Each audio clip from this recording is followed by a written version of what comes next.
untuk provinsi benar pilih bak nombor 6. Pakan lun ajak don harus pilih bak nombor 6. Pakan han bak nombor yang lain.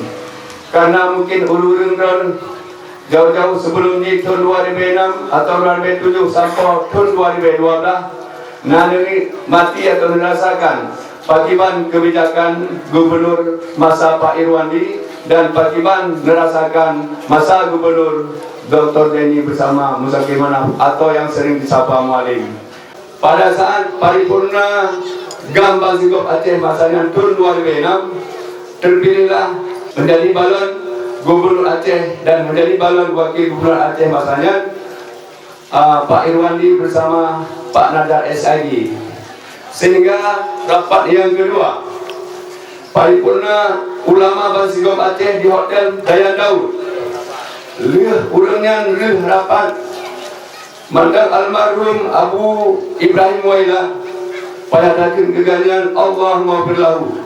Kemudian mandang almarhum Abu Ya Muhibdiwali juga harus kita ucapkan keganyan Allah maghfirlahu. Dikatakan bak Tengku Agam masanya setelah habis rapat bak Hotel Dayan Daud lun Tengku Agam lun Tengku Badon ke Elenwo duduk siap di samping lun. Nah lun kena marit Badon lun titip amanah. Sehingga Bang Irwandi atau yang sapa Tengku Agam duduk di samping ulama karismatik Aceh geken di Abu Ya Muhibdiwali atau bersama Abu Ibrahim Waila.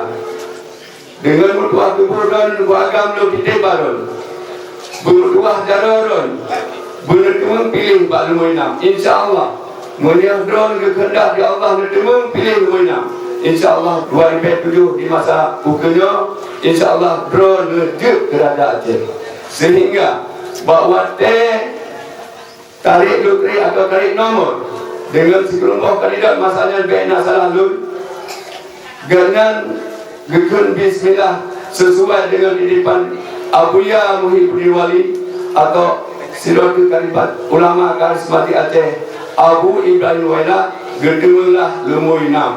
Maka bak masanya Bang Irwandi dengan kehendak Allah sehingga terpilihlah kalian menjadi Raja Aceh atau Gubernur Aceh periode 2007 sampai 2012. Mungkin Mbak Uronyo kalian kebetulan bak tarik nomor huruf sakit, nomor huruf yang sama. Nyo siapa tanda-tanda ganyan mantang garing-garing yang dititip di ulama Aceh bak masanya.